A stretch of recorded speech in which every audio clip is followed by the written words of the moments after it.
Friends, இன்றைக்கி நாம் என்ன பார்க்க போகிறோம் அப்படின்னா, ஜோஸ் ஆலுகாஸ் அப்புறம் ஸ்ரீகுமரன் இது ரெண்டுலேயும் அக்ஷய திருதியைக்கு என்ன ஆஃபர்ஸ் போட்டிருக்காங்க அப்படிங்கிறத தான் பார்க்க போகிறோம். இப்போது ஜோஸ் ஆலுகாஸில் அக்ஷய திருதியைக்கு அட்வான்ஸாக புக் பண்ணிக்கலாம். அட்வான்ஸாக புக் பண்ணுற எல்லாருக்குமே கோல்டு காயின் வந்து ஃப்ரீயாக கொடுக்குறாங்க. அப்புறம் கிஃப்ட் கார்டும் கொடுக்குறாங்க. அடுத்ததாக ஸ்ரீகுமரன் பற்றி தான் நம்ம பார்க்க போகிறோம். இது வந்து கோயம்புத்தூர் பிரான்ச்சோடது. சென்னை பிரான்ச் வேறு மாதிரி இருக்கும்னு நினைக்கிறேன். ஏன்னா முன்னாடி சிட்டு டீட்டெயில் கேட்குறதுக்கு நான் கால் பண்ணியிருந்தப்போ அவங்க சென்னையில் இருக்க சிட்டு ஸ்கீம் வந்து வேறு, கோயம்புத்தூரில் இருக்கிறது வேறு அப்படின்னு சொன்னாங்க. இப்போ நான் சொல்கிற அதே ஆஃபர் சென்னையில் இருக்குமா என்னன்னு எனக்கு தெரியல. ஆனால் கோயம்புத்தூரில் இது போயிட்டுருக்கு இந்த ஆஃபர்.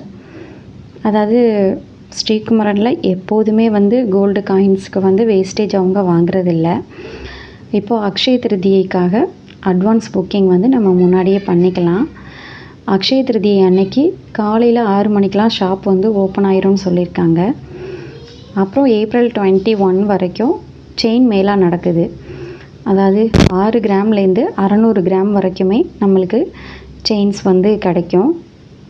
முகப்பு வச்சது, கொடி செயின், அந்த மாதிரி நிறைய கலெக்ஷன்ஸ் வந்து அவங்கக்கிட்ட இருக்குது. அப்புறம் திருமண நகைகளுக்காக ஸ்பெஷல் செக்ஷனே அவங்க வச்சுருக்காங்க. ஸ்ரீகுமரனில் ஸ்டோன்ஸ் வச்ச ஜுவல்ஸுக்கு வேஸ்டேஜ் வாங்குவாங்களா, எவ்வளோ வேஸ்டேஜ் போடுறாங்க அப்படிங்கிறத கொஞ்சம் தெரிஞ்சால் கமெண்ட் பண்ணுங்கள். அப்புறம் நம்ம ஸ்டோன்ஸ் வச்சு வாங்குகிறோம்ல, அந்த ஸ்டோனுக்கு தனியாக சார்ஜ் பண்ணுவாங்களா அப்படிங்கிறது உங்கள் யாருக்காவது தெரிஞ்சிச்சுன்னா கமெண்ட் பண்ணுங்கள்.